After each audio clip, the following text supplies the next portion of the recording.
So in this video, I want to walk you through exactly how I signed a 10K client at 20 while being in uni. I want to walk you through kind of the whole process, and I've got it out on the Miro board. Not more so the fulfillment side, because we might all be doing different agency, but more so how I actually did it, right? Because I think that's the main kind of bottleneck for agency. How do you even get a client? That's the first step. So as you can see, I've kind of created a Miro board.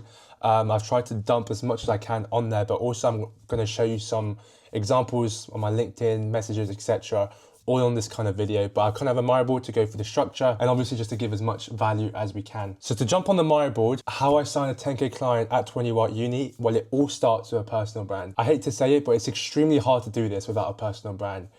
Just think about a personal brand. That's how you build trust, authenticity, authority, all comes from a personal brand. And you can think about it yourself, right? Imagine you want to be mentored for your agency, right? Who are you going to choose? Somebody who's messaged you, who's got no personal brand, no social proof, nothing, or somebody else that has messaged you, who's got an insane personal brand, YouTube following, etc. Who would you pick? It's quite obviously the second option. And it's the same kind of concept here as well. Think about it. Every single coach, consultant, B2B businesses, B2C, whatever it may be, they all get the same messages. So how can you differentiate yourself? And one of the best ways is for you, for your personal brand, for your story, your expertise, whatever it may be, for your personal brand. So my main acquisition source is LinkedIn. So I've really went all the way in with LinkedIn, my story, my post, my about section, my featured section, everything. Let me just show you my LinkedIn. You can search me up as well. But that's my LinkedIn. You can see my bio, my website, my about section, some featured posts, my posts posting all the time, experiences, my education, volunteering skills, recommendation, languages. Like it's optimized to the max, right? And it's extremely important. So for me, the main acquisition source was through LinkedIn. So I made sure my LinkedIn was just optimized to the max, especially for my target audience. And you're probably thinking, right, how can I make a good personal brand? Well, 3 things to just keep in mind. Optimize your profile. One of the most important things you can do. Just think about it for a second, right? Somebody's scrolling on Reels, somebody's scrolling on your post on Instagram, LinkedIn, whatever it may be. If they're genuinely interested, they will look you up. They will just click on your profile and look at your profile and see what you've done. And within that instant, they can basically tell whether they want to work with you or they just want to skip past. And that's one of the most important things in the world, especially when it comes to outbound as well. A lot of people forget about this. When you do outbound messages, they're obviously going to check your profile, right? It's obvious. And again, think about the analogy of having no personal brand, a really bad one and a really good one. The reply rate increases dramatically, and I've tested this myself. Also, you want to make sure you're posting good content, right? We don't just want to be posting shit content, but also good content with intent. So we want to make sure you're posting content that really digs deep in terms of the ICP's pain point.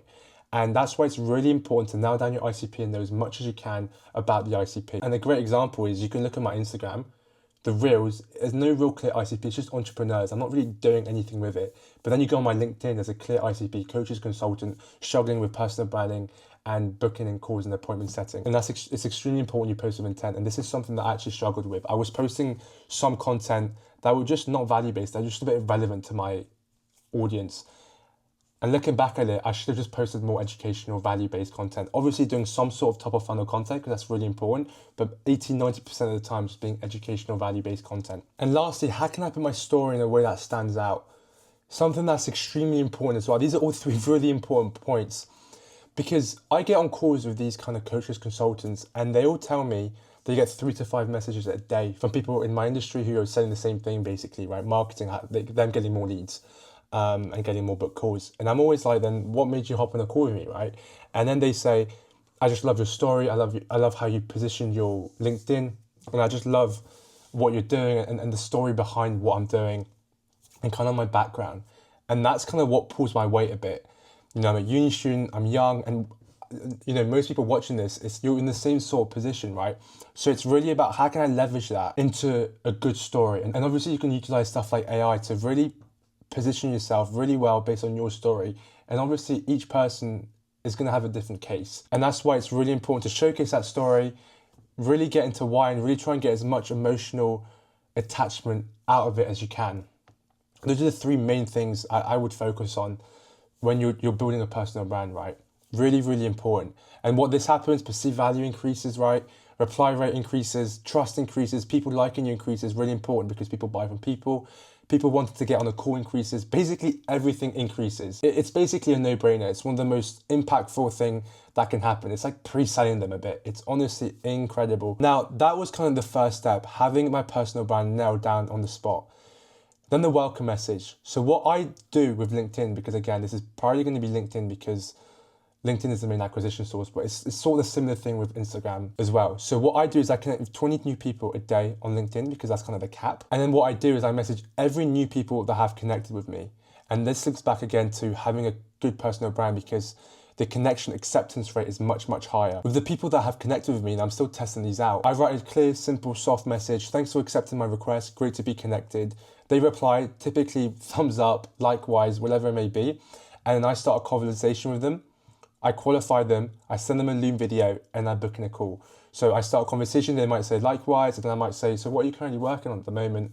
Have a bit of chat, but you don't want to have that chat to be too long whatsoever. You don't want to be talking about stuff that isn't really relevant, like what's your day? Completely waste of time.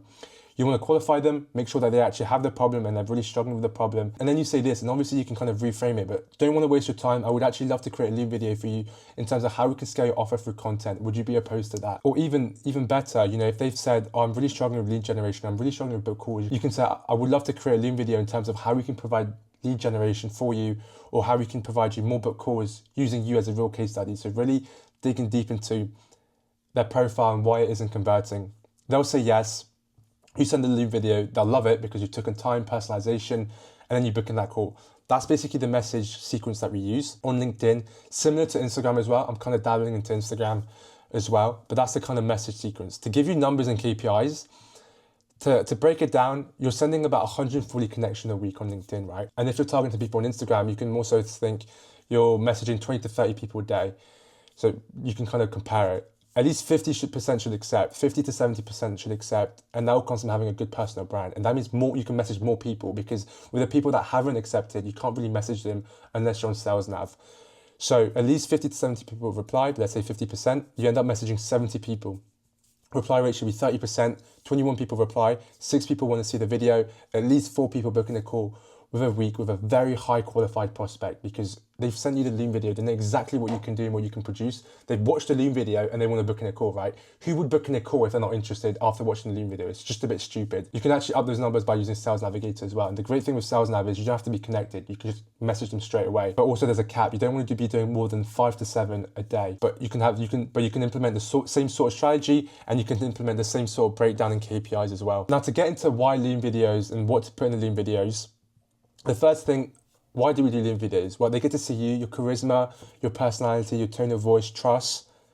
A bit like how you're watching this video, right? You're seeing how I speak, my charisma, my personality.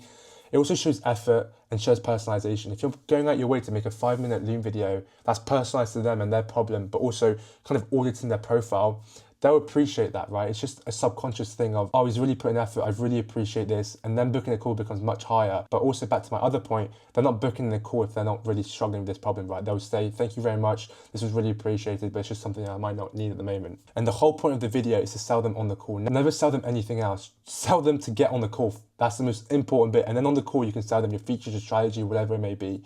So on the Loom video, sell them on the call. Now, what is in the Loom video? In terms of a structure, this is how I kind of structure it. So I have the intro, make sure you start with the intro, that profile picture on the screen, or the actual LinkedIn or Instagram profile on their screen where you can scroll past and they can see that this is real.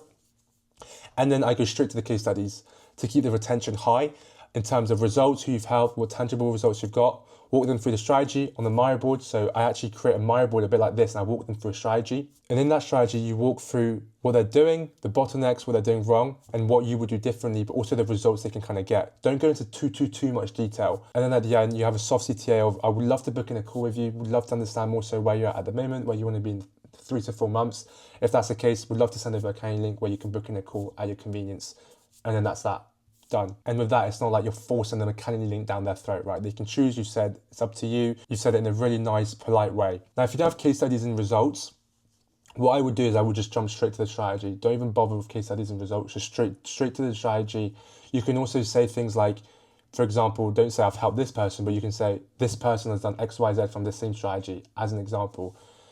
But yeah, there's way around not having case studies and results. But obviously, if you've got case studies and results, utilize them, leverage them. Another great question is, why do they say yes to me when I'm only 20, right? A lot of you guys might think I'm inexperienced, I'm 20, where's the experience? Why would they trust a 20-year-old with their business?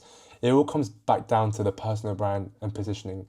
what I've noticed is people really don't care about your age as long as you get results. And something I've realized, people in their 30s to 50s who have got a coaching program actually love working with the younger generation, people like me, my sort of age, because it's a great sort of balance from them being in the older generation, us being in the younger generation where we can move fast, adapt the trend, but also have the whole technological side in the back end, because they really don't understand that. They're really good at what they do, but trust me, they don't understand the tech and the whole back end that goes into it. So they actually really appreciate that sort of age difference. Like it's a great sort of balance. You'll be really surprised by that. Never underestimate your age and what you're capable of ever.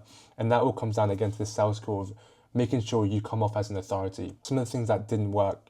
So here's what I did wrong first. I spent too much time in the DMs having a nice chit chat like how was your day, how are you, etc. Connecting with people who aren't my ICP, completely waste of time to message them. Sending a pitch straight away. Posting too much content about me rather than value-based content and content that will convert, like I was talking before. Not replying to my own comments, which is just so stupid, I know.